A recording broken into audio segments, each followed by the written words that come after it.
जय भगवान जी। दिल्ली ब्लास्ट के बाद दो धड़े हैं देश में। वो कहते हैं कि जी आतंकवाद का कोई धर्म नहीं होता, कुछ लोग कहते हैं कि आतंकवाद का धर्म नहीं मजहब होता है। आप इसी कैटेगरी में आते हैं मेरे ख्याल से। लेकिन इसके बाद जितने भी देश भर में पेशेवर मुस्लिम हैं, भाई सभी को तो कटघरे में नहीं खड़ा कर सकते ना। आप कहाँ तक तर्क संगत है? इस वक्त देश में पूरी व्यवस्था फैल जाएगी, लोग मुसलमानों के पास जाते हुए डरेंगे। आज आज भी किसी मुसलमान के पास जाएं तो क्या एतबार है। पहले तो मैं आपको इस बात का जवाब देना चाहता हूं, जो लोग कहते हैं कि आतंकवाद का कोई धर्म नहीं होता, मैं उनसे मजबूती से डंके की चोट पे कहना चाहता हूं, हाँ आतंकवाद का धर्म है। दुनिया और देश के किसी भी कोने में कोई आतंकवादी पकड़ा गया है, कोई आतंकवादी मारा गया है, या किसी आतंकवादी ने हमारे ऊपर हमला किया है, वो सारे के सारे आतंकवादी मुसलमान ही क्यों हैं? क्या आज तक किसी वारदात में किसी भी कोने में कोई हिंदू आतंकवादी हुआ है क्या? इसलिए मैं डंके की चोट पे कहता हूं कि हां आतंकवाद का धर्म है। आज इस्लामिक आतंकवाद पूरी दुनिया के लिए चुनौती बना हुआ है। इसलिए इस्लाम धर्म आतंकवादियों का धर्म है। हां आतंकवादियों का धर्म होता है, धर्म है उनका एक ही धर्म है कि पूरी दुनिया में आतंक फैला करके, पूरी दुनिया में आतंक फैला करके वो पूरी दुनिया को एक मुस्लिम वर्ल्ड बनाने की बात कर रहे हैं।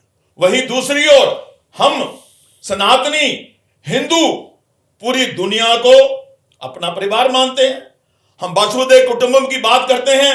हम कहते हैं धर्म की जय हो, अधर्म का नाश हो, प्राणियों में भावना हो।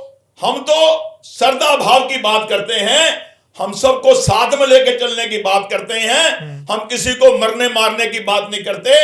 इनको तो कुरान में पढ़ाया जा रहा है। अच्छा जय भगवान जी, ये बताइए क्या जांच सिर्फ मुस्लिम डॉक्टर इंजीनियर की होनी चाहिए या मुस्लिम नेताओं की भी होनी चाहिए?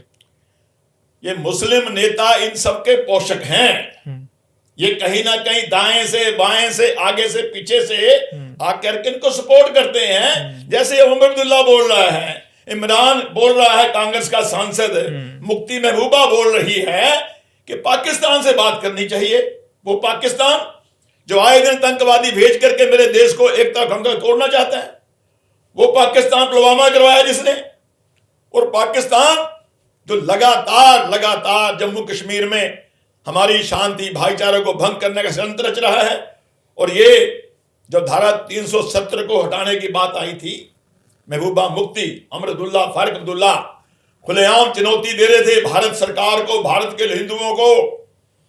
अगर धारा 370 हटाई गई, खून की नदियां बह जाएंगी, एक भी तिरंगा पकड़ने वाला हाथ नहीं मिलेगा।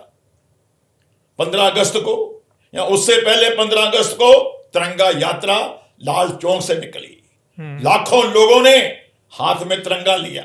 और जब से धारा 370 हटी है, उसके बाद लगभग 40 लाख पर्यटक पूरे हिंदुस्तान से, विदेशों से वहां पर गया है। जो लोग 500 रुपए लेके पत्थर मारते थे ना अनुराग जी, उनके हाथ में 1-1 लाख रुपए का मोबाइल आ गया है। ये वहां उन्नति हुई है, तरक्की हुई है धारा 370 हटने के बाद, आतंकवाद को थामने के बाद।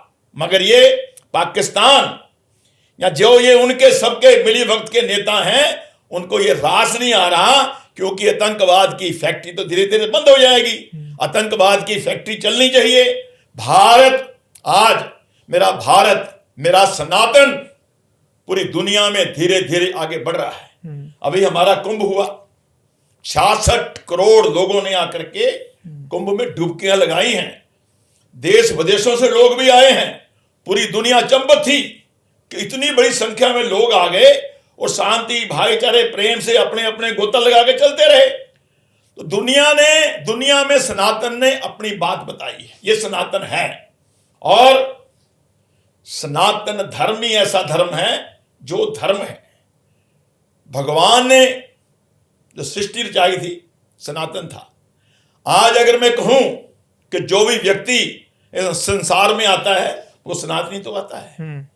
मुसलमान उसकी सुन्नत करके, काट छाट करके उसको मुसलमान बना देते हैं। आता तो पहला सनातनी हिंदू होता है।